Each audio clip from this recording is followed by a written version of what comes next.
شیعہ مسلمان کربلا کی مٹی سے بنی ٹکیا پر ہی سجدہ کیوں کرتے ہیں؟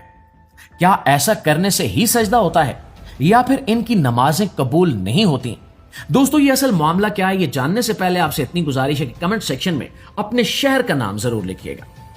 تو دوستو، نماز میں سجدہ ایک ایسا عمل ہے جسے اللہ تعالیٰ نے بہت زیادہ پسند فرمایا ہے۔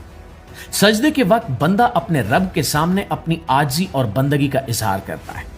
وہ اپنا سر زمین پر رکھ کر یہ اعلان کرتا ہے کہ اللہ ہی اس کا رب، مالک اور خالق ہے۔ سجدہ انسان کو اللہ تعالیٰ کے سب سے زیادہ قریب کر دیتا ہے۔ اس لیے قرآن پاک میں اللہ تعالیٰ فرماتا ہے کہ سجدہ کرو اور اپنے رب کا قرب حاصل کرو۔ ایک سچا مسلمان جب سجدے میں جاتا ہے تو وہ اپنی تمام پریشانیاں، اپنی خواہشات اور اپنی انا کو چھوڑ کر صرف اپنے رب کے سامنے جھک جاتا ہے، اور یہی وجہ ہے کہ سجدہ نماز کا سب سے خوبصورت اور روحانی حصہ سمجھا جاتا ہے۔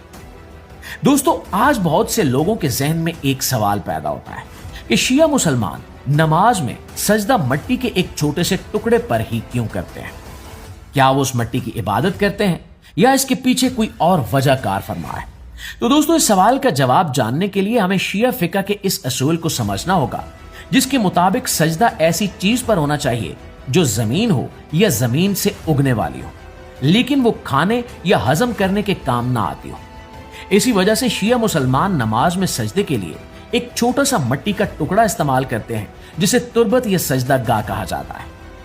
شیعہ مسلمانوں کا عقیدہ ہے کہ سجدے کے وقت پیشانی کو اللہ کی پیدا کی ہوئی قدرتی چیز پر رکھنا زیادہ بہتر ہے۔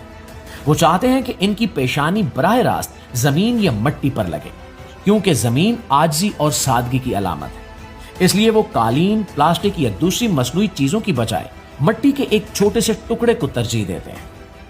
ان کے نزدیک یہ عمل صرف سجدے کے آداب سے متعلق ہے اور اس کا مقصد اللہ تعالیٰ کے سامنے زیادہ عاجزی اختیار کرنا ہے۔ ناظرین، زیادہ تر شیعہ حضرات اس مٹی کو کربلا کی سرزمین سے حاصل کرنا پسند کرتے ہیں۔ اس کی وجہ یہ ہے کہ کربلا وہ مقام ہے جہاں حضرت امام حسین علیہ السلام اور ان کے ساتھیوں نے حق اور سچائی کے لیے عظیم قربانی پیش کی تھی۔ شیعہ مسلمان اس قربانی کو اسلام کی تاریخ کا ایک اہم باب سمجھتے ہیں، اس لیے وہ کربلا کی مٹی کو ایک روحانی یادگار کے طور پر اہمیت دیتے ہیں۔ لیکن یہاں پر ایک بات سمجھنا بہت ضروری ہے کہ شیعہ مسلمان اس مٹی کی عبادت نہیں کرتے۔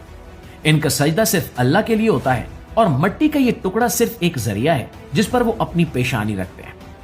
اب بعض لوگ یہ غلط فہمی رکھتے ہیں کہ شیعہ حضرات مٹی یا تربت کے سامنے سجدہ کرتے ہیں، حالانکہ ایسا نہیں ہے۔ شیعہ علماء بار بار اس بات کی وضاحت کرتے ہیں کہ عبادت صرف اللہ تعالیٰ کی ہے